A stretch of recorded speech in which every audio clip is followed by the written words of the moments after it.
Hello everyone. हमने जो answer evaluation programme और आंसर राइटिंग प्रोग्राम स्टार्ट किया था, उसमें हमारे पास एक स्टूडेंट की कॉपी है।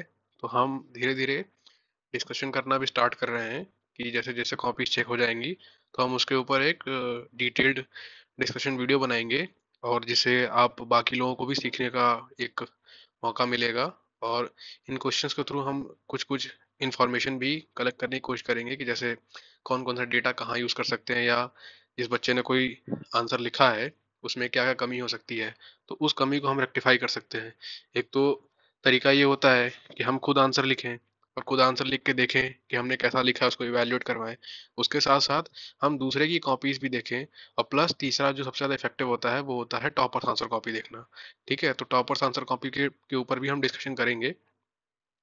आज हमारे पास जो स्टूडेंट की कॉपी है, तो ये कुछ 5 क्वेश्चंस हमने दिए थे GS2 से, PYQs हैं सारे के सारे। तो इस पे इन्होंने जो आंसर लिखा है, हम उसको चेक करके हमने चेक कर लिया है उसको, फिर उसका देखते हैं कि इसमें जो आंसर को लिखा कैसे जाता है, स्टार्ट कैसे किया जाता है, इंट्रो बॉडी कंक्लूजन में क्या क्या दिक्कतें आती हैं बच्चों को और कहाँ कहाँ इम्प्रूव कर सकते हैं। तो उस पर डिस्कशन करते हैं। तो पहला क्वेश्चन देख लेते हैं कि पहला क्वेश्चन था क्या। यहाँ पे इन्होंने क्वेश्चन पूरा नहीं लिखा है, बट ठीक है, कोई नहीं, स्पेस इतना है नहीं। तो पहला क्वेश्चन क्या है कि explain the constitutional perspective of gender justice with the help of relevant constitutional provisions and case law. तो देखो, ये 15 मार्क्स का क्वेश्चन है। तो एक बहुत सिंपल बात कही जाती है कि जितना बड़ा क्वेश्चन होता है उसको तोड़ना पार्ट्स में उतना ज़्यादा आसान होता है, बिकॉज उसमें सारी चीज़ें क्वेश्चंस में ही दे रखी होती हैं। ठीक है, जैसे explain the constitutional perspective of gender justice.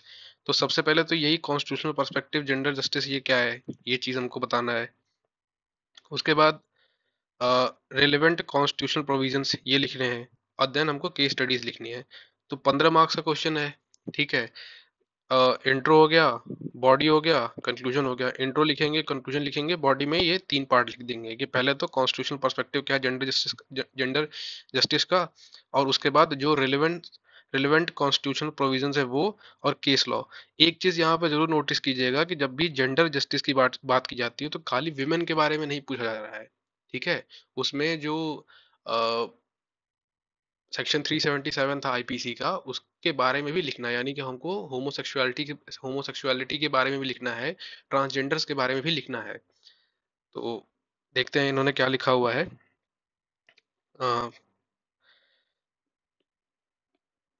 Question लिखा ही नहीं है, अच्छा ये इंट्रो है। ठीक है, तो सबसे पहली मिस्टेक तो यही है कि देखो, ये अगर आप सीरियसली आंसर लिख रहे हो तो हमेशा क्वेश्चन कम आंसर बुकलेट या क्यू क्या फॉर्मेट जो होता है उसमें आंसर लिखिए। ठीक है, फ्रॉम द डे वन, भले ही आप कुछ आपके पेज खराब हो जाए चाहे कुछ है, उसके लिए टेंशन मत लीजिए। मान लो वो कॉपी महंगी पड़ती है, तो सिंपल वो 30 सेंटीमीटर वाली स्केल लेके A4 पेजेस जो स्पाइरल कॉपी आती है, उसमें दोनों तरफ से मार्जिन खींच के लिखना स्टार्ट कीजिए, वो लगभग लगभग उतनी बड़ी रहती है। तो जैसे ये इंट्रो हो गया इनका कि gender justice specially women empowerment is one of the highlighting provision of human rights. ठीक है, ह्यूमन राइट से जोड़ने की कोशिश कर रहे हैं। तो जनरल इंट्रोडक्शन है, तो ठीक है, ये आगे पढ़ते हैं। कॉन्स्टिट्यूशनल प्रोविजंस, तो पहला ही जो हमारा क्वेश्चन का पार्ट था कि कॉन्स्टिट्यूशन प्रोविजन क्या है, वो इन्होंने लिखा हुआ है आर्टिकल 15। अब यहाँ पे एक जो नोट लिखा हुआ है कि जब भी देखो, जब आप आर्टिकल कोई कोट कर रहे हो, आर्टिकल का नाम लिख रहे हो, तो अगर आपके पास स्पेस कम है, स्टिल स्टिल आप अगर आर्टिकल की लैंग्वेज लिख रहे हो, कोई आर्टिकल कोट कर रहे हो, तो उसकी पूरी लैंग्वेज लिखो। उसमें ETC वगैरह जैसे यहाँ पे ये लिखा हुआ है, या जैसे no discrimination with respect to caste, sex, place of birth, ये नहीं चलेगा। ठीक है, आप पूरा लिखो, race, religion, sex, caste and place of birth. ठीक है, और प्लेस ऑफ बर्थ जो है एक्चुअल है। ठीक है, तो इतना तो आप लिखना पड़ेगा ना, क्योंकि ये पूरे आर्टिकल की डेफिनेशन है, आप समझाने की कोशिश कर रहे हो। और चाहे तो जो चीज जैसे यहाँ पे हम सेक्स के प्लेस पे जो डिस्क्रिमिनेशन है उसको डिफाइन करने की कोशिश करें, तो आप उसको हाईलाइट कर दीजिए, उससे कोई दिक्कत नहीं है। और बहुत ज्यादा जगह थोड़ी इसमें जाएगी, कितना हो जाएगा। सेम उसी तरीके से आर्टिकल 16 जैसे no discrimination in public employment. तो देखो उसकी लैंग्वेज पब्लिक एम्प्लॉयमेंट के साथ साथ अपॉइंटमेंट भी है, तो वो वाला वर्ड हमको नहीं छोड़ना है, ठीक है, पब्लिक एम्प्लॉयमेंट एंड अपॉइंटमेंट, ठीक है। उसके बाद जैसे article 23 protection against exploitation of beggar prostitution ATC.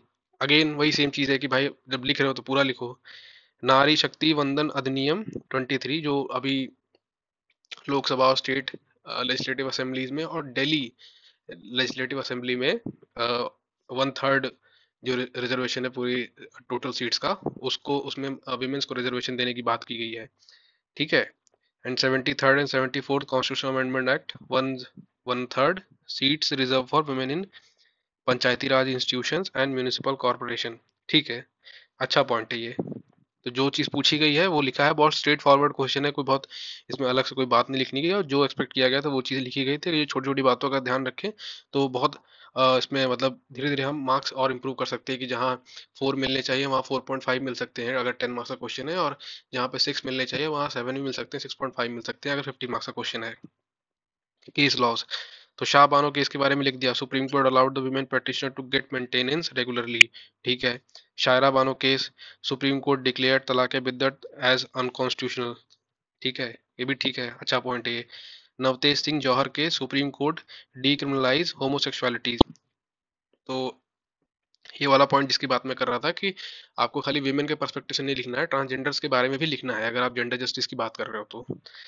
और अभी जो एक तरीके से, सिंस ये क्वेश्चन जो है 2023 में पूछा गया है, तो 2024 में या 25 में अगर मान लीजिए जेंडर जस्टिस की बात की जाती है, जेंडर इनइक्वालिटी की बात की जाती है, या जेंडर न्यूट्रल लॉस की बात की जाती है, तो उसमें आपको मैन के पर्सपेक्टिव से भी बहुत सारी चीज़ लिखनी पड़ेगी। जैसे बहुत सारे लॉज जो हैं बायस्ड हैं, तो अगर आपको क्रिटिकल एनालिसिस करने के लिए बोला आता है तो आप उसमें एक दो पॉइंट जरूर लिखना, ठीक है। उससे एक ये भी समझ में आता है ना कि आप वही क्लीशेड या घिसी पिटी बातें नहीं लिख रहे हो कि विमेन एम्पावरमेंट और ट्रांसजेंडर सब, क्योंकि सभी वही लिख रहे हैं, सभी सभी लोग वही चीज लिख रहे हैं।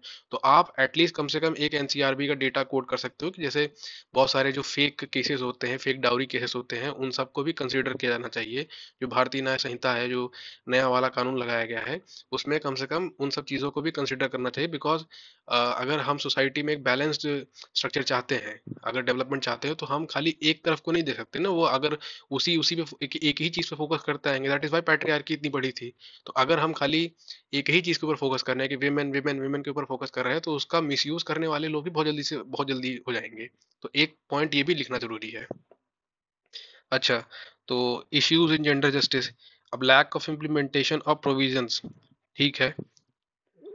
एग्जाम्पल दिया है, BNS law against sexual harassment of women are ineffective to stop crisis. अब देखो यही वाला पॉइंट है कि सीधे सीधे इनफेक्टिव नहीं लिख देना ना, कि है ही नहीं कि कानून बनाया गया है वो इनफेक्टिव है।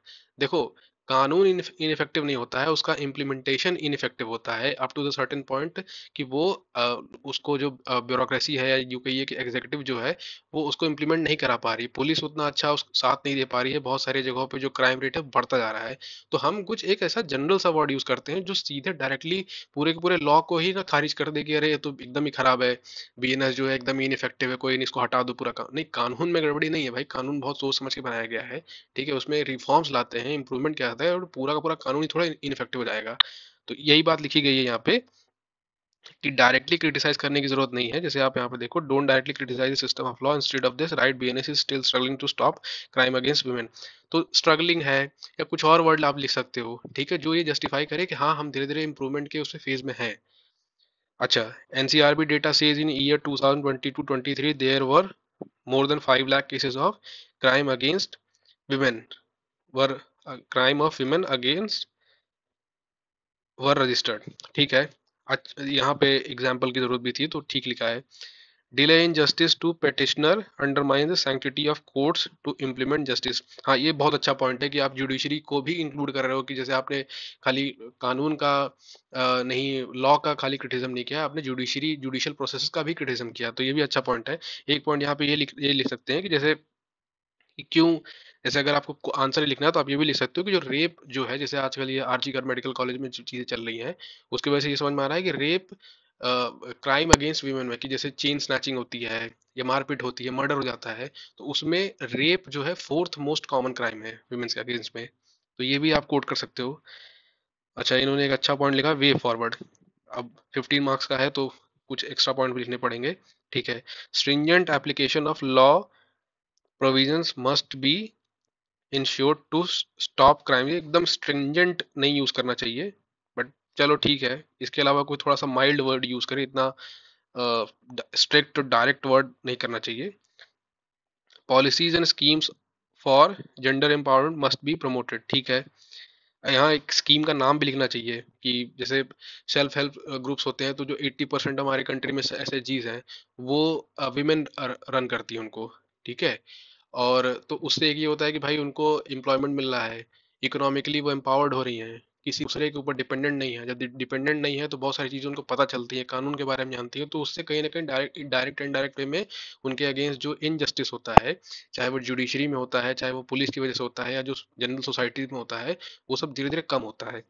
ठीक है। और विमेन रिप्रेजेंटेशन भी बढ़ाना बहुत जरूरी है, बिकॉज सही को सही और गलत को गलत देखने वाले लोग खाली नाम के लिए जगह पे बैठा दिया जाए कि अच्छा हमें विमेन एम्पावरमेंट शो करना है, तो हमने खाली नाम के लिए बैठा दी। जैसे सुप्रीम कोर्ट में स्टिल इतने दिन तक, मतलब हमको 1947 से आज़ाद हुए इतना टाइम हो गया है, बट अभी भी जैसे अभी सुप्रीम कोर्ट में एक ही जज थी। ठीक है। तो ये मतलब हाईली इम्पार्शियल, हाईली स्क्यूड है डेटा। ठीक है। बहुत सारे हाई कोर्ट्स में भी इतने नंबर्स नहीं मिलते हैं। तो ये सब चीजें आप कोट कर सकते हो। अच्छा, for India to become a developed nation by, इनका कंक्लूजन है ये, for India to become a developed nation by 2047, 50% of our population needs to be promoted actively and in a secured environment। 50% of our population needs to be promoted। तो इसमें gender justice कहाँ पे mention है? For India to become a developed nation by 2047, 50% of our population needs to be promoted actively. देखो, इसमें एक missing point है। इन्होंने जेंडर जस्टिस को अगर आप कंक्लूड कर रहे हो, तो वो पॉइंट ही नहीं लिखा है कि 50% of our population will be consist of women and other, मतलब ट्रांसजेंडर्स जो है उनके होगा, तो हमें उनको भी एक एक्टिव पार्टिसिपेशन, उनका इक्वल रिप्रेजेंटेशन डालना है। तो इस तरीके कंक्लूजन लिख सकते हैं। अच्छा, तो यहाँ पे एक सजेशन इनको दिया गया है कि see in exam themes like yes. तो इसमें क्या बताया गया है कि जैसे देखो, जो थीम्स होते हैं, gender justice, gender equality, inequality, ठीक है, या विमेन हो गए, ये सारे जो टॉपिक्स होते हैं, ये बहुत रेपिटेटिव थीम होते हैं। ठीक है। चाहे GS 1 में हो, चाहे GS 2 में हो, चाहे GS 3 में हो, इवन एथिक्स वगैरह में भी पूछा जाता है, और ऐसे में तो भर भर के पूछते ही पूछते हैं। ठीक है। इस बारी भी जो एक सवाल पूछा गया था, आई थिंक GS 3 में पूछा गया था 2024 में, कि जो एम्प्लॉयड गर्ल्स होती हैं, यंग और जो होती हैं, उनको अपने नौकरी करने के पॉइंट ऑफ व्यू से, नौकरी करने की वजह से दूसरी जगहों पे जाना पड़ता है, तो उसके फैमिली और सोसाइटी पे उसका क्या असर पड़ता है। तो अब ये वाला पॉइंट, इसमें इस वाले क्वेश्चन से बहुत सारे पॉइंट्स आप निकाल के उस वाले सवाल में डाल सकते हो। तो जरूरी नहीं है कि जो कंक्लूजन आप तैयार कर रहे हो GS 1 में या GS 2 में या GS 3 में, ठीक है, चाहे सोसाइटी हो, चाहे सोशल इश्यूज हो, एथिक्स हो, तो आप उसको एक ही जगह यूज कर रहे हो। ठीक है। वो डेटा फैक्ट जगह जगह यूज हो सकता है, कोई इसमें बुराई नहीं है। हाँ, एक ही एग्जाम्पल को बार बार रिपीट, सेम पेपर में रिपीट मत कीजिएगा। तो इसमें यही बताया गया है कि आप जो बार बार थीम रिपीट होते हैं, उन पे एक स्टैंडर्ड कंक्लूजन 2-3 टाइप का तैयार कर लीजिए, कुछ कोट्स तैयार कर लीजिए, इंट्रो भी तैयार कर लीजिए, ताकि एग्जाम में आपको जाके बहुत सोचना ना पड़े। वहाँ दिमाग आपका बहुत मैकेनिकली काम करना चाहिए। 7 मिनट में या तो आप लिख सकते हो या तो आप सोच सकते हो, वहाँ सोचना नहीं है। ठीक है। आपके पास कुछ थोड़े बहुत ट्रिक्स, कुछ टेक्निक्स होनी चाहिए, ताकि आप जैसे ही आप ये देखो आप लिखो। अब 20 के 20 सवाल में ऐसा ना होने पाए कि स्टार्टिंग के 4-5 सवाल तो बहुत अच्छे अच्छे लिखे हैं, या कोई कोई 4-5 सवाल बहुत अच्छे लिखे हैं, बाकी रेस्ट ऑफ दोस्त एकदम ही जनरल है, कुछ तो एकदम ही खत्म है, कि जल्दी जल्दी बस घसीट के लिखा है। उससे कुछ फर्क नहीं पड़ने वाला है। आपको बहुत अच्छे मार्क्स नहीं मिलेंगे। जैसे मान लो 15 नंबर का सवाल है, 15 नंबर के 10 सवाल आ रहे हैं 10 मार्क्स के, और 10 10 क्वेश्चन आ रहे हैं 15 मार्क्स के। तो ऐसा नहीं हुआ कि आपने 10 मार्क्स के 3 क्वेश्चन बहुत अच्छे लिखे हैं तो आपको 10 में से वहाँ 6 पकड़ा देंगे। नहीं, बहुत रेयर है कि आपको 10 में से 6 नंबर मिले। 10 में से 6 मिलने का मतलब 60% मार्क्स आपको मिल रहे हैं। ठीक है। रफली हर साल जब आप मार्क्स का डिस्ट्रीब्यूशन देखोगे तो जो टॉपर होता है, टॉप 10 टॉप 20 में आने वाले, उनको 330 प्लस मार्क्स मिलते हैं। 330 रफली अराउंड 45% के आसपास होता है। 60% तो आपको किसी भी कीमत पे नहीं देंगे वो, चाहे कितना भी अच्छा आप आंसर लिख लो। अगर मान लो किसी को मिल गया तो वो एक्सेप्शनल है, बट एक्सेप्शंस नॉर्म्स नहीं होते, तो हम उस हिसाब से नहीं करेंगे। तो हमको एक बैलेंस्ड वे में अपना आंसर लिखना है। ऐसे में एथिक्स में चल जाता है, वहाँ 60% टच हो जाता है। इवन आपके जो है ऑप्शनल में, उसमें तो मैंडेटरी है भाई, उतना तो लाना ही पड़ता है। 500 नंबर का पेपर है, 300 प्लस अगर आप लेके आ रहे हो तो अगर आपको प्रॉपर आईएएस चाहिए तो। बट जनरल स्टडीज में ये नहीं करना है कि कुछ सवालों पे हमने बहुत अच्छा लिखा है और कुछ पे बहुत मॉडरेट लिखा है और रेस्ट ऑफ द तो ऐसे ही घसीट के लिख दिया है। तो देखो यहाँ पे 6 नंबर इनको क्यों दिया है, 40% मार्क्स क्यों दिया है। पहली चीज तो उन्होंने एक हेडिंग डाली ही नहीं है। जो क्वेश्चन का डिमांड था, 3 चीजें थी, कॉन्स्टिट्यूशनल पर्सपेक्टिव और जेंडर जस्टिस। यही वाला पॉइंट गायब है। ठीक है। अब इसको भले ही किसी दूसरे हेडिंग में दिखाया हो, बट कोई उसको समझेगा नहीं। वो आप जैसे है ना कि इसे आप सीधे ही क्वेश्चन स्टार्ट कर दिया कॉन्स्टिट्यूशनल प्रोविजन से। ठीक है। या ये relevant constitutional provision, constitutional perspective के बारे में तो लिखा ही नहीं थोड़ा, क्योंकि ये 15 नंबर का सवाल है तो आपको कुछ ना कुछ तो लिखना पड़ेगा, भले ही वो बहुत एवरेज पॉइंट्स होंगे, बट आप लिखो तो। कई सारी जगहों पे एग्जाम्पल मिसिंग है। ठीक है। जैसे यहाँ पे सीधे सीधे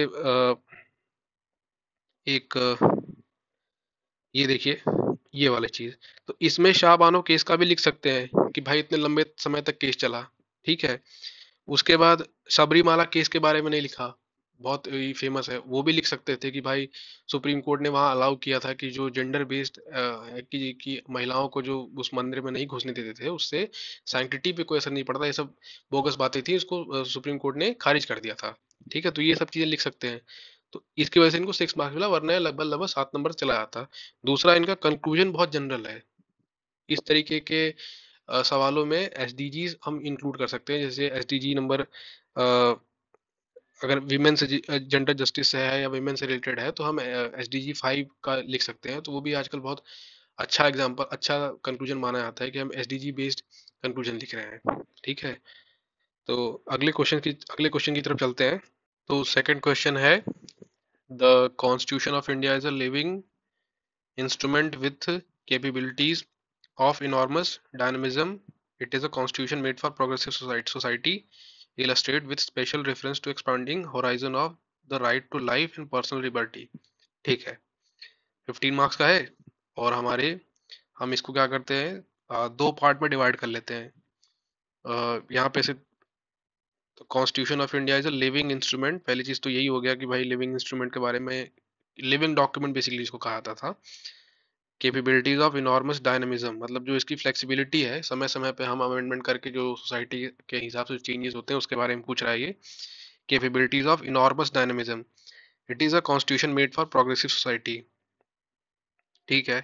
तो यहाँ से यहाँ तक तो एक ही चीज के बारे में लिख सकते हैं कि कैसे लिविंग इंस्ट्रूमेंट है और सोसाइटी को कैसे इफेक्ट करता है, कि कि प्रोग्रेसिव सोसाइटी है, दैट इज वाई कॉन्स्टिट्यूशन जो है उसकी उसका डायनेमिक नेचर प्रोग्रेसिव सोसाइटी को कैसे इफेक्ट करता है। तो इसके बारे में एक हेडिंग बना सकते हैं, illustrate with special provision, special references to the expanding horizon of right to life and personal liberty। तो सेकंड हेडिंग यही बन जाएगी।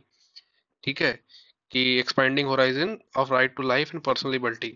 ठीक है। Special reference to the expanding horizons. तो देखते हैं क्या लिखा है इन्होंने।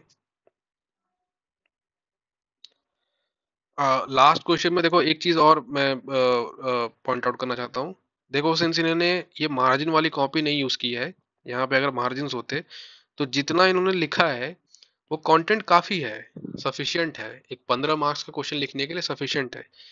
इनकी हैंड राइटिंग भी ठीक है, लेजिबल है, पढ़ने लिखने में कोई भी ऐसा वर्ड, कोई बहुत ज्यादा ओवर राइटिंग कटिंग वगैरह कुछ नहीं है, साफ है। और पॉइंट्स का अलाइनमेंट बड़ा अच्छा है। और पॉइंट्स भी पॉइंट्स हैं, मतलब ऐसा नहीं कि एक पॉइंट लिखा हुआ है तो उसमें 3 लाइन लिख दिया, तो वो समझ में नहीं आ रहा कि पॉइंट है कि पैराग्राफ है। तो अच्छा लिखा हुआ है, पॉइंट्स वगैरह सब ठीक है। तो ये सब चीजें इनका बड़ा ही पॉजिटिव पॉइंट है। और मतलब जो मैं बताने की कोशिश कर रहा हूँ कि अगर इन्होंने मार्जिन वाली कॉपी यूज की होती, क्यू कैप फॉर्मेट वाली, तो इनका 3 पेज बड़े आराम से उसमें भर जाता। अच्छा। तो देखते हैं सेकंड क्वेश्चन में क्या लिखा है उन्होंने। Article 21 of Constitution supports this fact of constitutional dynamism to a large extent। ठीक है, आर्टिकल कोड कर दिया है। B.R. Ambedkar in his speech in Constituent Assembly mentioned these word of living instruments.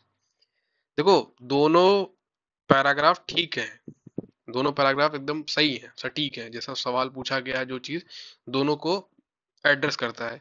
But यहीं पे एक थोड़ा सा एक कैच आता है कि इंट्रो इतना बड़ा नहीं हो सकता है कि इंट्रो में ही दो पैराग्राफ आप लिख दे रहे हो।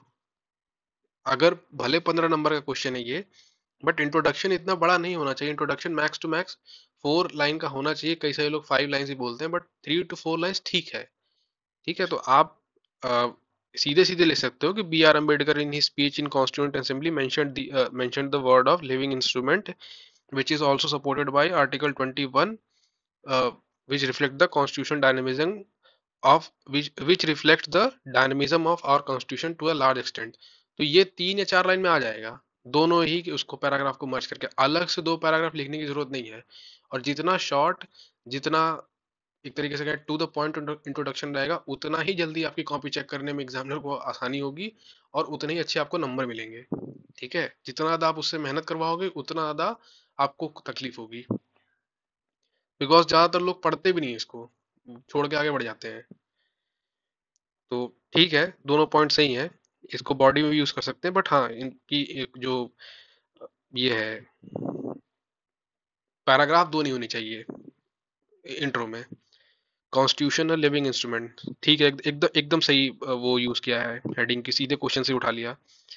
Article 368, Indian constitution is made, एक second, Indian constitution is both flexible and rigid in the nature of amendment. ठीक है, Supreme Court Supreme Court's interpretation of article 21 to ensure natural justice, ठीक है, ये पॉइंट बड़ा अच्छा है। Doctrine of basic structure ensures to maintain the sustainability sanctity of constitution। Doctrine of basic structure ensures to maintain the sanctity of constitution, ठीक है। Constitution, अब अगला पॉइंट क्या है, अगला हेडिंग क्या है, constitution leads to progressive society, ये भी बस सही है। देखो जो वर्ड यूज किए गए थे क्वेश्चन नंबर 2 में, यहाँ पे ये प्रोग्रेसिव सोसाइटी सीधे सीधे उन्होंने लिख दिया है। तो ऐसे ही हेडिंग बनानी पड़ती है, धीरे धीरे हेडिंग बनाना भी लोग सीखते हैं, ये हेडिंग कैसे करना। ज्यादा हेडिंग देखो ऐसे 2 लाइन में नहीं गई है, ठीक है, कि सही है एकदम सटीक 1 लाइन में कर दिया, टू द पॉइंट है कि जो चीज पूछी गई है क्वेश्चन में उसी के बारे में लिख रहे हैं।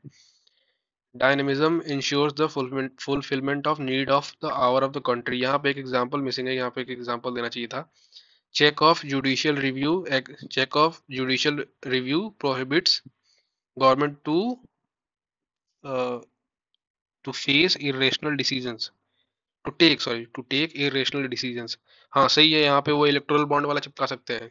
ठीक है, सीधे अभी भी जो जुडिशियल रिव्यू का एकदम सीधा एग्जांपल है कि वो डाल दे जुडिशियल रिव्यू का। और 1972 में जैसे 1976 में जो 42nd कॉन्स्टिट्यूशन अमेंडमेंट एक्ट हुआ था, उसमें बहुत सारे ऐसी चीजें की गई थी जो एक तरीके से आर्बिट्रीनेस था कि प्राइम मिनिस्टर कुछ भी कर रहे हैं। तो उसमें बहुत सारी चीजें सुप्रीम कोर्ट ने स्ट्रक डाउन की थी। Division of power under 7th schedule ensures proper coordination of different level of government, federalism, ठीक है, बट ठीक है चलो देखते हैं आगे क्या है। पॉइंट बिल्कुल गलत नहीं है, लेकिन सही है। Right to life and personal liberty, ये भी देखो हेडिंग एकदम सटीक है। तीसरा जो मैं कह रहा था कि 2 हेडिंग बनाएंगे, इन्होंने 3 हेडिंग बना दी है, अच्छा है। Supreme Court came up with principle of natural justice to ensure holistic welfare of citizen. अब देखो ये रेपिटेटिव पॉइंट है, अगर यहाँ पे एटलीस्ट ये किया जाए कि एग्जाम्पल एक नया लिख दे, जैसे लास्ट वाला पॉइंट में आपने नेचुरल जस्टिस लिखा है, तो यहाँ पे एक एग्जाम्पल एटलीस्ट कोट कर दो ताकि वो रेपिटेशन न दिखाई दे। नवतेज सिंह जौहर के Supreme Court scrapped section 377 of struck down, यहाँ पे होना चाहिए, वो टेक्निकल टर्म होता है, अगर आप सिविल सर्विसेज लिख रहे हो तो टेक्निकल टर्म्स यूज करो। Section 377 of IPC to decriminalise homosexuality, ठीक है, ये भी वाला point. Right of clean and safe environment in M C Mehta case has been propounded by, बहुत अच्छा पॉइंट है, सुप्रीम कोर्ट, ठीक है, कि सेफ इन्वायरमेंट और क्लीन वाटर, ये सब जो चीज़ है इसको भी कॉन्स्टिट्यूशन एड्रेस कर रहा है, और सुप्रीम कोर्ट इसको एटलीस्ट बोल तो रहा है कि हाँ ये फंडामेंटल राइट में आता है। केस स्टडी लिखी है, क्या लिखी है, constitutional rigidity and non-living nature of Pakistan's and Sri Lanka constitutions has led to complete scrap of multiple times. अब देखो, ये जो केस स्टडी लिखी है, अब देखो हमारे पॉइंट ऑफ व्यू से तो एकदम सही है, या आप एक जनरल पर्सपेक्टिव से अगर आप देखोगे तो सही है, बट अगर आप एक ब्यूरोक्रेट बन रहे हो, आप एक सिविल सर्वेंट की कॉपी कोई व्यक्ति चेक कर रहा है, कुछ सिविल सर्विसेज का एस्पिरेंट चेक कर रहा है, तो इतना कंट्रोवर्शियल स्टेटमेंट लिखने की जरूरत नहीं है, कंट्रोवर्शियल केस लिखने की जरूरत नहीं है। हाँ, बुराई में आप चाइना, पाकिस्तान, यूएस इनकी बुराई कर सकते हो, बट किसी भी कंट्री का कॉन्स्टिट्यूशन ऐसा खराब नहीं होता ना कि उसकी वजह से वो पूरा का पूरा देश ही दिवालिया हो जाए। वहाँ की पार्लियामेंट या और स्पेसिफिकली बोले कि वहाँ की गवर्नमेंट इतनी इनइफेक्टिव होती है कि डिसीजन कैपेबल नहीं होती है, सही डिसीजन नहीं ले पाती है, लोन इतना ज़्यादा ले रही है कि वहाँ के एग्जीक्यूटिव में प्रॉब्लम है। ठीक है, वहाँ के कॉन्स्टिट्यूशन में नहीं प्रॉब्लम है। कॉन्स्टिट्यूशन के कॉन्स्टिट्यूशन में प्रॉब्लम अगर देखो तो आप, जैसे नेपाल में था तो, बट वो भी इतना हद तक नहीं दिक्कत थी वहाँ पे। तो सीधे सीधे लिखना कि किसी देश का कॉन्स्टिट्यूशन ही खराब है, तो ये थोड़ा सा गड़बड़ है कि कॉन्स्टिट्यूशन इतना रिजिड है, नॉन लिविंग नेचर है। Supreme Court fulfill the demand of due process of law through interpreting Article 21 in its judgment. Fulfill the due process of law through interpreting Article 21 in its judgment. अब देखो ये conclusion जो है, ऐसा लग रहा है बहुत जल्दी में लिखा गया है। पॉइंट्स तो सही लिखे हैं due process of law, but इसको थोड़ा सा और एक्सप्लेन करने की जरूरत थी कि कैसे due process of law through interpreting article 21 in its.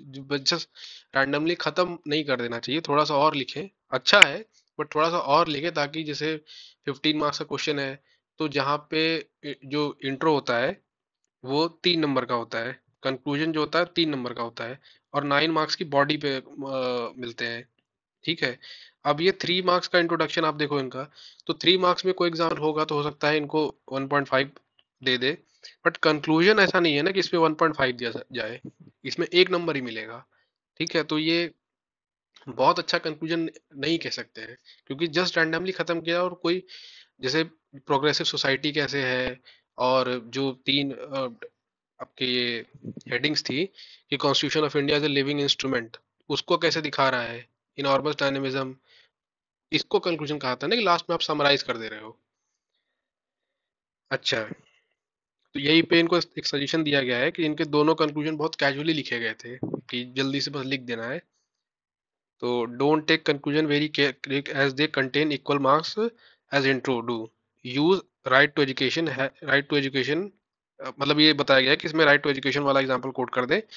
Right to education has been included in fundamental right because of the dynamic nature of constitution, which also fulfills the demand of various SDGs such as Sustainable Development Goal 4 and SDG 5। ठीक है, तो ये एक तरीके से proper, जिसे कहा था कि प्रॉपर लैंडिंग है। आपने पूरा पूरा अच्छा इंट्रो लिखा, बॉडी लिखी, लास्ट में आपकी लैंडिंग भी बहुत अच्छी हुई, आपने समराइज बहुत अच्छे तरीके से किया, तो उस पर आपको अच्छे मार्क्स मिलेंगे। तो यहाँ पे इनको कितने मिले हैं? 7 मार्क्स मिले हैं, ठीक है, क्योंकि इनके पॉइंट्स यहाँ पे बड़े अच्छे अच्छे थे, जो ये सारे थे, हेडिंग बहुत सटीक बनाई थी, दैट इज वाई इनको 7 मार्क्स मिले। 8 तक भी जा सकते थे। अच्छा, तो अगला क्वेश्चन क्या है? थर्ड क्वेश्चन देख लेते हैं। तो अगला क्वेश्चन देखते हैं, थर्ड क्वेश्चन क्या है? Right of movement and residence throughout the territory of India are freely available to Indian citizens, but these right are not absolute. अच्छा, आर्टिकल 19 के बारे में बात कर रहा है, और 10 मार्क्स का है। ठीक है, देखते हैं क्या है। तीसरा question, yes. Article 19(1) guarantees the Indian citizens to move and reside in any part of the country। ठीक है, ये सीधे इंट्रोडक्शन ही दे दिया इन्होंने, और सीधे डिफाइन ही कर दिया, आर्टिकल 19 के बारे में बता दिया। अच्छा है, ठीक है। कॉन्स्टिट्यूशनल प्रोविजंस, आर्टिकल 19(1), तो ये हेडिंग क्या बनाई थी, इसमें क्या बन सकती है? थर्ड में, right of movement and residence throughout the territory of India are freely available to Indian citizens, but these rights are not absolute। Comment. अब देखो जनरली कमेंट का क्या मतलब होता है ना, जैसे कमेंट में आपको अगर कोई स्टेटमेंट दे रखा है तो आपको उसको आपको आर्गुमेंट्स फॉर और आर्गुमेंट अगेंस्ट भी लिखना पड़ेगा। कि ठीक है, जैसे मान लो अगर यहीं तो लिखा होता है कि right of movement and residence through throughout the territory of India are freely available to Indian citizens, इतना ही लिख देता, तो फिर हमको अलग से आर्गुमेंट जो इसके फेवर में, जो स्टेटमेंट के लिखा है उसके फेवर में तो लिखना ही पड़ता है, उसके अगेंस्ट भी लिखना पड़ता है। बट सिंस यहाँ पे इन्होंने पहले ही मेंशन कर रखा है क्वेश्चन में कि but these rights are not absolute, तो हमारी हेडिंग यही बन गई। ठीक है, कि एक तो पहले यही वाला कि जो स्टेटमेंट दे रखा है इसके फेवर में क्या है, एक हेडिंग ये बन जाएगी, और एक उसका अगेंस्ट भी ये बन जाएगा। चलो, 10 नंबर का है, ज्यादा कुछ इसमें लिखना नहीं है, सीधे सीधे स्ट्रेट फॉरवर्ड क्वेश्चन है। आ, कहाँ था, यस, नहीं, ये रहा, थर्ड क्वेश्चन ये है। तो इंट्रो इंट्रो तो ठीक है इनका, यही एक्सपेक्ट किया जा सकता है इस क्वेश्चन में। Constitutional provisions, article 19(1)(d), Indian citizens are free to move in any part of country freely. अच्छा, ठीक है। Article 19(1)(e), guarantees Indian citizen to reside in any part of the country.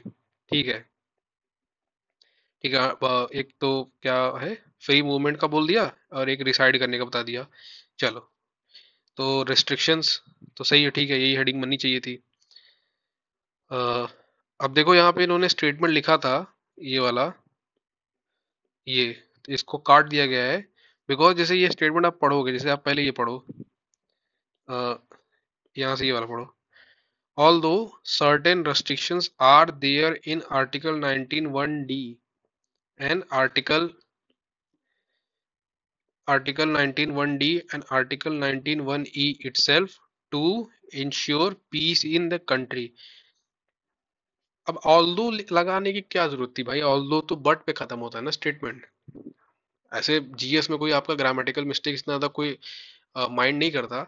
But ये तो बिल्कुल absolute वो है ना कि भाई अगर आप कोई चीज बोल रहे हो ऑल तो अधूरा स्टेटमेंट हो गया, तो ये चीज को काट दो।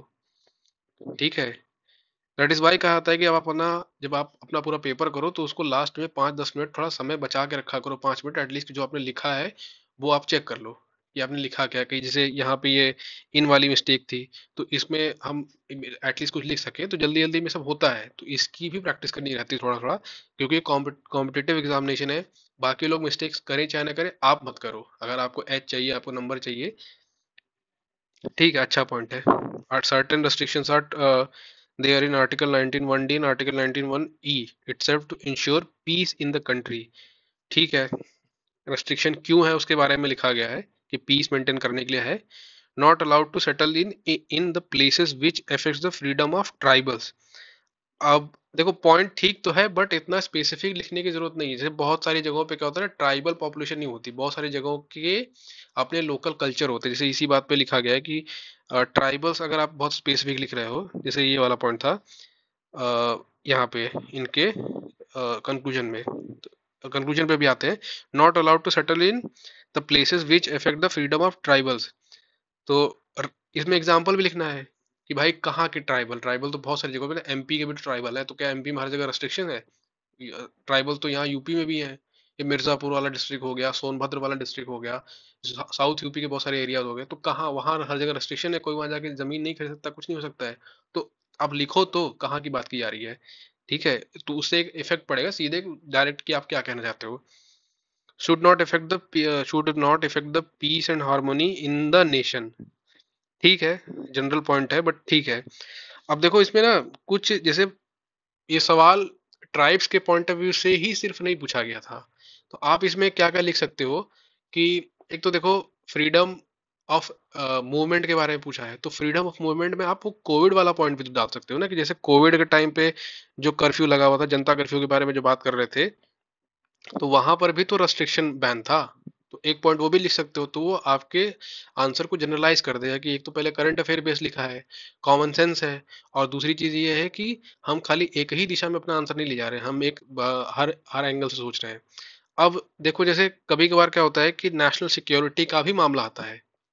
जरूरी नहीं है कि आप ट्राइबल्स के बारे में लिख रहे हैं, या जैसे यहाँ पे ensure peace in the country लिखा है, तो इसमें एग्जांपल में नेशनल सिक्योरिटी के बारे में तो लिख दो भाई कि बॉर्डर एरिया पे नहीं जा सकते हैं, है ना, कहीं की जगह पे रेस्ट्रिक्शन है, तो ऐसा हर जगह नहीं घुस सकते कि भाई मैं बॉर्डर पे जाके चला जाऊं। यहाँ कहीं बहुत कुछ एरिया ऐसे, जैसे अ, मध्य प्रदेश में एक जो मिलिट्री हेडक्वार्टर्स ऑफ वॉर है, मोहो जिसको बुलाता है, तो वहां पर भी बहुत सारी जगहों पर रेस्ट्रिक्शन होता है, बहुत सारे आर्मी आर्मी एरियाज में रेस्ट्रिक्शन होता है। तो ये सब भी लिख सकते हो। एक केस स्टडी मैं लिख देता हूँ यहाँ पे। You can also mention UP versus Kaushalya. ठीक है, ये केस क्या है, मतलब इसमें ये बताया गया है कि बेसिकली जो प्रोस्टिट्यूट्स होती हैं तो उनका मूवमेंट इतना फ्री नहीं हो सकता है, बिकॉज उससे पब्लिक मोरल डाउन होता है। ठीक है, on the basis of to maintain the public moral, free movement of prostitute are generally not allowed everywhere. तो ये लिख सकते हैं, सुप्रीम कोर्ट का जजमेंट है। अब इससे कोई क्या समझेगा क्या नहीं समझेगा, बट आप कोट कर सकते हो। ठीक है, चलो तो देखो, अब लिखा तो इन्होंने सब कुछ सही है, कुछ गड़बड़ नहीं है, और जो इनको सजेशन देना दे दिया, तो 40% मार्क्स के लायक तो है नहीं, बिकॉज कुछ कुछ पॉइंट्स इन्होंने मिस कर दिए हैं, जो जनरल पॉइंट्स था, जैसे कोविड वाला पॉइंट बताया और खाली एक ही दिशा में लेगा, बट स्टिल 3.5 लाख तो है ही, 3.5 आउट ऑफ 10 लाख तो है ही। चलो अगला क्वेश्चन देखते हैं। आप एक चीज जरूर नोटिस करना है कि यहाँ पे पॉइंट्स बड़े अच्छे जनरेट किए इन्होंने। जैसे देखो, जैसे मैं पहले ही बता रहा था कि should not effect the peace and harmony in the nation, तो इसमें हर जगह इलेबोरेट करने की कोशिश नहीं की गई है, यहाँ पर सीधे सीधे टू द पॉइंट लिख दिया गया है। तो हेडिंग्स के साथ हेडिंग के साथ बहुत अच्छा कनेक्शन बनाया गया है, जैसे यहाँ पे ये देखो, यहाँ पे ये देखो।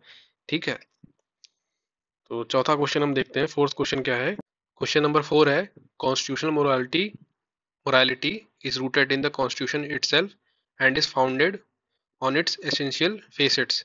Explain the doctrine of constitutional morality with the help of relevant judicial decisions. ठीक है, तो सबसे पहले तो इसमें यही है कि भाई कॉन्स्टिट्यूशनल मोरालिटी होता क्या है, या जैसे यहाँ पे लास्ट में पूछा गया है, explain the doctrine of constitutional morality, तो इंट्रोडक्शन इसी से स्टार्ट कर सकते हैं, या ये टर्म को डिफाइन कर सकते हैं, तो बहुत सिंपल है। कॉन्स्टिट्यूशनल मोरालिटी क्या होता है, is rooted in the constitution itself and is founded on it's essential facets. तो पहला तो हेडिंग यही बन गया, 10 नंबर का सवाल है, तो कॉन्स्टिट्यूशनल मोरालिटी, इंट्रो लिखा, फिर बॉडी में जो अपना पहला हेडिंग बनेगा वो यही बन जाएगा कि constitutional morality is rooted in the constitution, तो पहली हेडिंग यही डाल सकते हैं।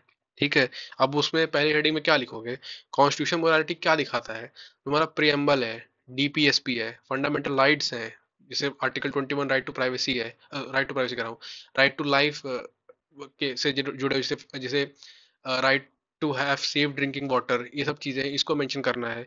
उसके अलावा जैसे एक बेसिक जो चीजें हैं, सेपरेशन ऑफ पावर्स के बारे में बोल देंगे। ठीक है, और एक्सप्लेन द डॉक्ट्रिन ऑफ, तो दूसरा तो यही पूछ रहे हैं कि explain the doctrine of constitutional morality with the help of relevant judicial decisions. तो अगली हेडिंग चाहे इसको अलग कर ले, अब सिंस 10 नंबर का सवाल है तो 3 हेडिंग बनाने की जरूरत नहीं है, तो doctrine of constitutional morality with the help of relevant judicial decisions, या बना भी सकते हैं, बट ये है कि अगर इसको पहले ही डिफाइन कर दो इंट्रो में, डॉक्ट्रिन ऑफ कॉन्स्टिट्यूशनल मोरालिटी। ठीक है, तो आपको अलग से तीसरी हेडिंग बनाने की जरूरत नहीं पड़ेगी, आपका स्पेस बच जाएगा, टाइम बच जाएगा। तो देखते हैं इसमें क्या है। क्वेश्चन नंबर फोर्थ था ना, fourth, yes. Constitutional morality ensures multi dimensional welfare of citizens of country.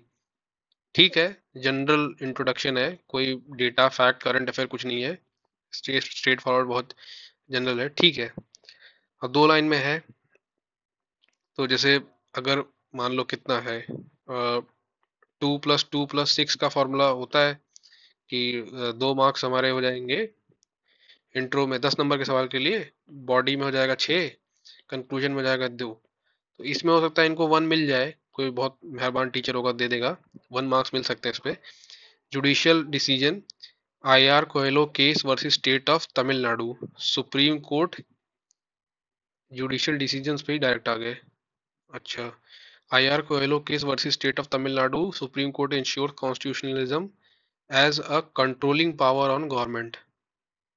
Supreme Court ensure constitutionalism as a controlling power on government. ठीक है, पीवाईक्यूज में भी इस पे बहुत सारे सवाल हैं कि लिमिटेड गवर्नमेंट टर्म यूज करते हैं।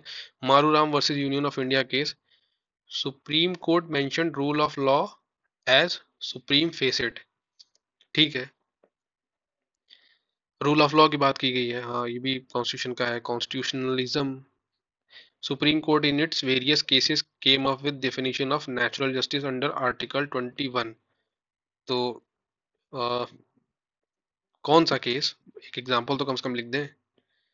राइट टू एजुकेशन वाला ही केस लिख सकते हैं। चलो ठीक है, ये भी पॉइंट सही है। Constitutional morality, ethical governance, good governance.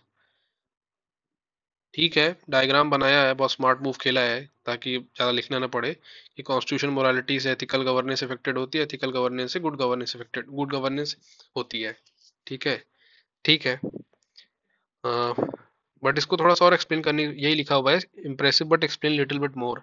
कुछ केस स्टडीज वगैरह के बारे में, प्रियम्बल के बारे में कुछ लिखना है। To ensure holistic welfare of citizens of country in an impartial manner, constitutional morality needs to be accounted by government in power। ठीक है, कंक्लूजन सही है, इस पे भी 1 मार्क्स मिल जाएंगे आउट ऑफ 2। और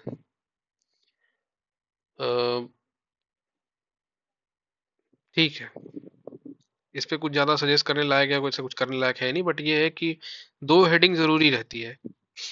और एक हेडिंग से एक बात और याद आई कि जैसे आप ये देखो, एक इनका वो था क्वेश्चन नंबर, यस 1। जब भी आप कोई हेडिंग देते हो तो हेडिंग में कोशिश ये किया कीजिए कि आपके पॉइंट्स इक्वल नंबर हो। कभी भी, जैसे मैंने आपको बताया कि 3+3+9 का रहता है 15 मार्क्स के लिए, और 2+2+6 के लिए 10 मार्क्स का रहता है। जनरली यही फॉर्मूला फॉलो किया जाता है। तो अगर कोई व्यक्ति 9 मार्क्स आपकी बॉडी को दे रहा है तो 9 मार्क्स कैसे डिस्ट्रीब्यूट करेगा? उसमें कहीं अलग से मेंशन तो है नहीं कि जैसे 15 नंबर का सवाल है उसमें 9 मार्क्स है तो सबके लिए तीन तीन, आप 3 हेडिंग बनाओ तो 3 मार्क्स इसके लिए, 3 मार्क्स इसके लिए, 3 मार्क्स इसके लिए है। अगर आप इक्वल नंबर ऑफ पॉइंट्स नहीं डाल रहे हो तो उनको नंबर देने में थोड़ी दिक्कत होती है कि भाई इस वाली हेडिंग में तो इसने ज्यादा दिए हैं, बट उसमें भी स्टिल आपको वही देंगे, 3 नंबर देंगे, और आपसे वो एक्सपेक्ट करते हैं कि आप अगली हेडिंग में भी उतने ही पॉइंट्स डालो। ठीक है, जैसे यहाँ पे लिख तो दिया, 1 2 3 4 5 पॉइंट लिख दिया। ठीक है, एक हेडिंग में। केस लॉस में 1 2 3 लिखा। ठीक है, इश्यूज इन जेंडर जस्टिस एक, और दूसरा ये लिखा, तीसरा चलो मान लो ये लिख सकते थे। तो कोशिश ये करे कि ठीक है, मुझे इतने पॉइंट्स याद है मैं लिख रहा हूँ, बट कोशिश ये करो कि इवन रहे नंबर ऑफ हर हेडिंग में। ठीक है, ये धीरे धीरे आता है, बट हाँ इसको मेंटेन करने की कोशिश कीजिए, अच्छा रहेगा। तो चौथा सवाल, फोर्थ क्वेश्चन था, constitutional morality ensures multi dimensional welfare.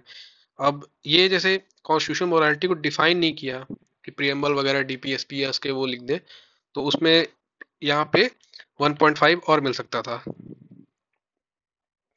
अगला क्वेश्चन क्या है, आर्टिकल, अगला क्वेश्चन है question number 5। Parliament's power to amend the constitution is limited power and it can not be enlarged into absolute power. ठीक है, in the light of this statement explain whether parliament under article 368 of constitution can destroy the basic structure of constitution by expanding its amending power। जब भी आप कोई question पढ़ते हो PYQs का, तो आप अपने आप से ये भी सवाल पूछा करो कि ये सवाल क्यों पूछा गया था। ठीक है, जैसे ये 2019 का पीवाईक्यू है, तो 2019 में जो गवर्नमेंट थी उनके ऊपर ये बहुत ज़्यादा एलिगेशन लगते थे कि वो कानून वगैरह जो थे, अमेंडमेंट जो थे, बहुत बहुत आसानी से कर रहे थे। जैसे आर्टिकल 370 को जो था वो भी अमेंडमेंट ही किया गया था। ठीक है, और कमेंट्स में आप लोग बताइएगा कि जो डेट क्या थी। ठीक है, जम्मू कश्मीर वाले आर्टिकल को जब हटाया गया था आर्टिकल 370 को, तो डेट क्या थी, साल तो 2019 था, बट डेट क्या थी? तो उसी के विद रिस्पेक्ट में ये चीजें पूछी गई हैं। किसी वो था, तो वो करंट वो चीज थी न्यूज में, तो उसकी वजह से ये चीज पूछी गई है। और इससे आपको एक चीज आप ये भी ऑब्जर्व करोगे कि चीजें तो करंट अफेयर्स से ही इफेक्टेड होती हैं, प्रभावित होती हैं, बट जो सवाल आपसे पूछा जाता है स्पेशली मेंस में, वो हमेशा ही किसी स्टैटिक चीज से पूछा गया। जैसे आप ये देखो सारे क्वेश्चन, कॉन्स्टिट्यूशनल पर्सपेक्टिव और जेंडर जस्टिस, विमेन और जस्टिस, विमेन और जेंडर इनइक्वालिटी या इक्वालिटी, ये बहुत इंपॉर्टेंट थीम है, मेंशन है सिलेबस में। ठीक है, द कॉन्स्टिट्यूशन ऑफ, ये भी, ये सारी चीजें आपको सिलेबस में दिखाई देंगी, एक्सप्लिसिटली मेंशन है, अलग से नहीं कि आपको अलग से उसका वो निकालना पड़ेगा। तो आप भले देखो ये सारे जो राइट टू, ये आर्टिकल 19, अभी इससे ज्यादा स्टैटिक क्या हो सकता है, बट ये किसी न किसी करंट अफेयर से प्रभावित है। तो क्वेश्चन नंबर 5 देख लेते, पहले देखते हैं हेडिंग कैसे बनेगी इसकी। Parliament power to amend the constitution is limited power, ठीक है, and it can not be large enlarge into absolute power.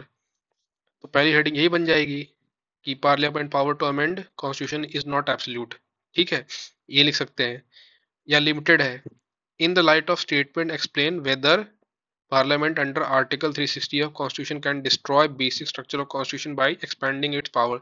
तो दूसरी हेडिंग ये डाल सकते हैं। ठीक है, देखते हैं इन्होंने क्या किया है। क्वेश्चन नंबर 5,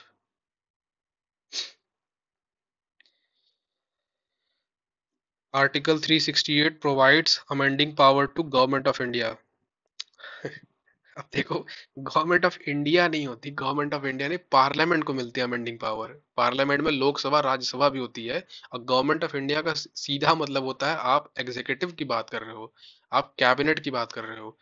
और पार्लियामेंट का मतलब होता है कि भाई जो रूलिंग गवर्नमेंट है, ठीक है, जैसे मान लो एग्जांपल के लिए भी बीजेपी ले रहे हो, तो बीजेपी अमेंड कर पाती है ना, बीजेपी के पास अमेंडिंग पावर होती है, और फिर वो बहुत सारे अलग पार्टीज के एमपी से, मान लो अगर उनके पास क्लियर मेजोरिटी है तो खुद ही कर ले आते हैं, वरना और भी उससे मांगते हैं। बट अपोजिशन भी तो होता है पार्लियामेंट में, उनका भी पार्टिसिपेशन भी जरूरी है। तो आप पार्लियामेंट लिखो, गवर्नमेंट ऑफ इंडिया मत लिखो, ठीक है।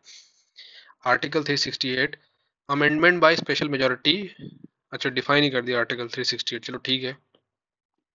Majority of two-third vote with more than 50% number present and voting, majority of two-third vote with more than 50% present and voting, and ratification of 50% states, ठीक है, दोनों तरीका लिख दिया। लिमिटेशन ऑन अमेंडमेंट पावर, ठीक है, हेडिंग सही है, अमेंडिंग पावर ऐसे होगा, बट चलो कोई नहीं। जुडिशियल रिव्यू, ये अच्छा पॉइंट है। Ratification of states ensure check and balances, हाँ ये बहुत अच्छा पॉइंट है। Rajya Sabha also acts as scrutinising body, तो एक एटलीस्ट कम से कम यहाँ पे कोई उनका एक कॉन्स्टिट्यूशनल प्रोविजन डाल दें कि कैसे कर सकते हैं, ठीक है।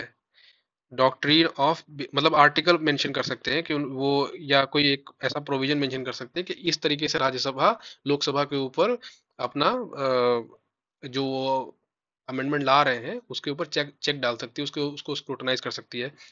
Doctrine of basic structure by Supreme Court maintains core feature of constitution intact, ठीक है, सही है, यही सब चीजें चाहिए थी। अ, अगला हेडिंग क्या है, लिमिटेशन ऑन अमेंडिंग पावर हो गया ये। बेसिक स्ट्रक्चर डॉक्ट्रिन, अच्छा बेसिक स्ट्रक्चर डॉक्ट्रिन को डिफाइन कर दिया है। Kesavananda Bharati case judgement 1973 propounded this doctrine, benefits keep core features intact, democracy federalism, check on government, fundamental right guaranteed during emergency, against doctrine of separation of powers, not a defined list, judicial overreach, ठीक है, define तो सही किया है, 15 number का सवाल है, pages भी भरने हैं, तो अब, बट इसमें जो सही एक था कि जो कुछ एक दो पॉइंट और लिख सकते थे, वो कोई घटना लिख सकते हैं, जैसे कोई इंसिडेंट लिख सकते हैं कि कैसे कैसे जो है, आप जैसे मान लो एक पॉइंट लिख रहे हो कि ठीक है कि उनका पावर लिमिटेड है, बट जैसे अगर आप यहाँ पे ये सारी चीजें आपने लिखी हैं कि रेटिफिकेशन है, ये है, वो है, ठीक है, वो सब ठीक है, बट यहाँ पे बेसिक स्ट्रक्चर डॉक्ट्रिन एक उसका पार्ट है क्वेश्चन का। बेसिक स्ट्रक्चर डॉक्ट्रिन डिफाइन नहीं करना है, तो आप अ, जैसे 1978 में जो 44th कॉन्स्टिट्यूशनल अमेंडमेंट एक्ट हुआ था, या 76 में, 1976 में 42nd कॉन्स्टिट्यूशनल अमेंडमेंट एक्ट हुआ था, कि जो प्राइम मिनिस्टर का इलेक्शन है इंदिरा गांधी के टाइम पे, वो जुडिशियल रिव्यू से बाहर है, जुडिशियल ओवररीच से बाहर है, मतलब उसको, उसके ऊपर जुडिशरी कुछ केस नहीं कर सकती, कुछ नहीं, उसको डिस्कस नहीं किया सकता कोर्ट्स में। तो ये सब था, ये मतलब बेसिकली मन माना था। तो इस इसका एग्जांपल कोट कर सकते हैं, ठीक है। Hence we can say that there is a check kept on government under Article 368 to not destroy the basic structure of Constitution। ठीक है, ये कंक्लूजन भी सही है। 3 नंबर में से डेढ़ 1.5 या 1.5 मार्क्स मिल सकते हैं। यू हैव, ठीक है चलो। अच्छा, इस पे मार्किंग नहीं की गई है। कितने नंबर का क्वेश्चन था ये? 15 मार्क्स, एक सेकेंड। 15 marks, yes. 250 वर्ड्स। तो ये डिफाइन कर दिया इन्होंने, ये कर दिया, 3 है। हाँ तो, और ये वाला तो मिसिंग है एक तरीके से। अच्छा, दिया है, मार्किंग है, चलो सही है। 5/15, ठीक है। तो ये इस लायक था। अब लायक का मतलब मैं कोई उनको डांट नहीं रहा हूँ, बट आप समझ सकते हैं कि कहाँ की कमी थी। तो देखो, ये कॉपी से आपको बहुत कुछ समझने को मिला है। आंसर राइटिंग को एक दिन का खेल नहीं होता है, कि एक दिन में आप सीख जाए। जितना आपको प्रीलिम्स के लिए पढ़ना पड़ता है, उतना ही समय लगा के आपको आंसर लिखना आना चाहिए। आप कितना भी कोई एनरिचमेंट प्रोग्राम कर लो, कुछ कर लो, कुछ कर लो, उससे बहुत ज़्यादा फायदा तब तक नहीं होगा जब तक आप पीवाईक्यूज को या खुद खुद बैठ के सारे सवाल नहीं लगाओगे। बहुत सारे टेस्ट सीरीज होते हैं, बहुत सारे ऐसे प्रोग्राम होते हैं दुनिया भर के। बट देखो, वो सब चीजें एक है कि मार्केट है, बनाने के लिए होता है। जिस तरीके से प्रीलिम्स में पीवाईक्यूज अगर कोई बच्चा करके जा रहा है, तो बहुत अच्छे तरीके से अगर उसने सारे सवाल मॉक फॉर्मेट में लगाए हैं, तो उसको बाकी सारी टेस्ट सीरीज लगाने की ऐसा कोई बहुत जरूरत होती नहीं है। वो तो जो प्रीलिम्स की टेस्ट सीरीज होती है, वो बैठ के अपना एक स्टेमिना बनाने के लिए, और 2 घंटे में 100 सवाल करने हैं, तो किस तरीके से सवालों का सिलेक्शन करें, वो सब कर सकते हैं। बट असली खेल जो होता है वो पीवाईक्यू से ही होता है। पूरा गेम जो आपको समझ में आएगा, वो पीवाईक्यू से ही समझ में आएगा। उसी तरीके से मेंस में होता है, क्या चीजें पूछी जा रही थी। जब आप बार बार, जैसे मैंने आपको बताया कि देखो, चीजें करंट अफेयर सब चिल्लाते रहते हैं, बट ज्यादातर चीजें तो स्टैटिक ही पूछी जाती है ना। इसमें कहाँ आपसे कोई करंट, ये 5 सवाल हैं, ये सारे पीवाईक्यूज के ही हैं। कहाँ आपसे पूछा गया है कि करंट अफेयर बताओ, ये बताओ, वो बताओ, फलाने बताओ, ढिमकाने बताओ। एक फार्म बिल्स के बारे में एक सवाल था, पूछा गया था शायद 2020 में, 21 पूछा गया। तो भाई, फार्म बिल इतना हल्ला मचा था, तो उससे ऑब्वियस सी बात है, वो सवाल आना बहुत लाजमी सी बात थी। ठीक है। जैसे इस साल मालदीव्स और इंडिया का रिलेशन आईआर में बहुत इंपॉर्टेंट था, तो उसमें सवाल पूछा गया, तो बहुत ऑब्वियस सी बात है यार, इतना तो आपको इतना तैयार करके जाना पड़ेगा। बट मेजोरिटी ऑफ पेपर इतना बाउंसर नहीं आता है। 20 में से 17-18 सवाल स्ट्रेट फॉरवर्ड होते हैं, स्टैटिक चीजों से ही आते हैं। पीवाईक्यूज अगर आप तरीके से ढंग से करके जा रहे हो, तो आपका बहुत अच्छा काम, बहुत कुछ हो जाएगा। और बहुत ज्यादा डेटा या फैक्ट आपको रटने की जरूरत नहीं है। देखो, यहाँ पे नेचुरल जस्टिस के बारे में जो ये स्टूडेंट है, इन्होंने बहुत अच्छा लिखा था कई सारी जगहों पे, कि मिल नहीं रहा है, कहाँ है? यस, ये नेचुरल जस्टिस के बारे में। तो ये नेचुरल जस्टिस कोई भाई भाई करंट अफेयर का टॉपिक थोड़ी है। इसको यहाँ मेंशन कर दिया है। एक दो जगह मैंने और भी देखा। यस, यही उसी सवाल में। तो ये कोई गलत चीज नहीं है। ठीक है, आप कोई एक फंडामेंटल कॉन्सेप्ट को इंट्रोड्यूस कर रहे हो, स्टैटिक चीज है, तो वो कोई बहुत करंट अफेयर से प्रभावित नहीं होता है ऐसा, जिसको बोला है कि आप 4 मैगजीन पढ़ लो, ये कर लो, आपका काम उतने में हो जाएगा जो आप सारे पीवाईक्यूज लगा के जा रहे हो। GS1, GS2, GS3 में हर साल 60 सवाल पूछ रहे हैं। 10 साल के पीवाईक्यूज लगाओगे, 600 क्वेश्चन है। आप 600 क्वेश्चन लगा के तो देखो। मैं ग्रुप में क्वेश्चन डाल रहा हूँ, हर एक दिन पे, हर दूसरे दिन पे क्वेश्चन डाल रहा हूँ रेगुलर बेसिस पे। इसके कॉपी जो मेरे साथ के लोग हैं वो चेक कर रहे हैं, मैं भी चेक कर रहा हूँ। बट कितने लोग डाल रहे हैं, कितने लोग आंसर लिख रहे हैं? ज्यादातर लोग तो ऐसे हैं कि भाई वो जस्ट उन्होंने ग्रुप ज्वाइन किया है, अब तकरीबन 470, 470 के आसपास लोग हो गए हैं। बट अभी तक मुश्किल से मुश्किल 10-12 कॉपियां भी नहीं आई। हमको ये आंसर राइटिंग वाला प्रोग्राम स्टार्ट किए हुए हफ्ते भर हो गए हैं, बट उतना रेगुलर कोई है ही नहीं। ठीक है।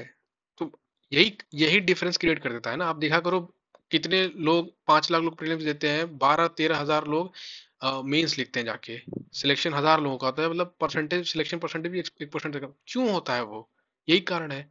एटलीस्ट जैसे जिनकी कॉपी में चेक कर रहा हूँ भाई, इन्होंने बैठ के लिखा तो है। और जहां तक मैं देख पा रहा हूँ, कुछ कुछ माइन्यूट माइन्यूट मिस्टेक्स हैं जो आदमी धीरे धीरे करता है, सीखता है। ठीक है, अगला हो सकता है अगर ये लिखना लिखते रहें तो अगली कॉपी आप अगर आप देखोगे तो ये बहुत अच्छा लिखेंगे। ठीक है, जैसे जिस तरीके के आर्गुमेंट दिए गए हैं, कुछ कुछ क्वेश्चन में थोड़ी थोड़ी कमी है, उसको रेक्टिफाई करते रहें। तो जीएस टू में जो एक टॉपर के मार्क्स होते हैं 120 प्लस तक लगभग लगभग जाते हैं। जीएस जीएस टू में 120 प्लस, और जीएस थ्री में अप्रोक्सीमेटली 90 प्लस, और जीएस वन में 10 ये कितने हो गए, ये अप्रोक्सीमेटली 330 के आसपास होते हैं। तो जिस तरीके की ये कैंडिडेट की कैपेबिलिटी है वो बड़े आराम से है कि 120 प्लस टच कर सकते हैं अगर ये लगातार आंसर लिखते हैं तो। छोटी छोटी चीजें हैं, केस स्टडीज हैं। और एक चीज आप ये भी नोटिस करना कि इसमें जितनी भी बातें लिखी गई हैं ये ज्यादातर चीजें लक्ष्मीकांत में दे रखी हैं। कोई अलग से कोई कंटेंट पढ़ने की जरूरत नहीं है, कोई अलग से कोई न्यूज़पेपर, या आप ये सोचो कि मैं मेरे को ये चीज क्यों नहीं मिल रही है। न्यूज़पेपर पढ़ना अच्छी बात है, बट उसके लिए इतना पगलाना, कोई मैगजीन पढ़ लूं मैं, कोई ये कर लूं वो कर लूं, है ना। ये सारी चीजें लक्ष्मीकांत दे रखी हैं, आपके स्टैटिक नोट से स्टैटिक सोर्सेस से ज्यादातर चीजें हो जाएंगी। उसका सीधा सीधा कारण इस वजह से है कि जितने भी नोट्स बनाए जाते हैं वो पीवाईक्यूज को देख के ही बनाए जाते हैं। जो एग्जाम्पल उसमें कोट किए जाते हैं पीवाईक्यूज को देख के कोट किए जाते हैं। धीरे धीरे जब आप न्यूज़ पढ़ते हो, न्यूज़पेपर पढ़ते हो, करंट अफेयर पढ़ते हो, तो कोई कोई चीज आई तो उसको आप नोट करते जाओ, ऐड करते जाओ, उससे आपका काम होता जाएगा। तो ठीक है, नेक्स्ट कॉपी में, अगली कॉपी हम उसके लिए वीडियो बनाएंगे। तो आपको कैसा लगा ये आप जरूर कमेंट्स बताइएगा। और अगर आपको आंसर इवैल्यूएशन करवाना है, हम ये फ्री कर रहे हैं, कोई इस समय हम कुछ चार्ज नहीं कर रहे हैं। तो आप हमारा ग्रुप ज्वाइन कर सकते हैं, डिस्क्रिप हमने अपने पेज पे, और जो इस वीडियो का पहला कमेंट होगा उसमें हमने टेलीग्राम ग्रुप का लिंक, दोनों मेन ग्रुप और डिस्कशन ग्रुप दोनों का लिंक दे रखा है। Thank you.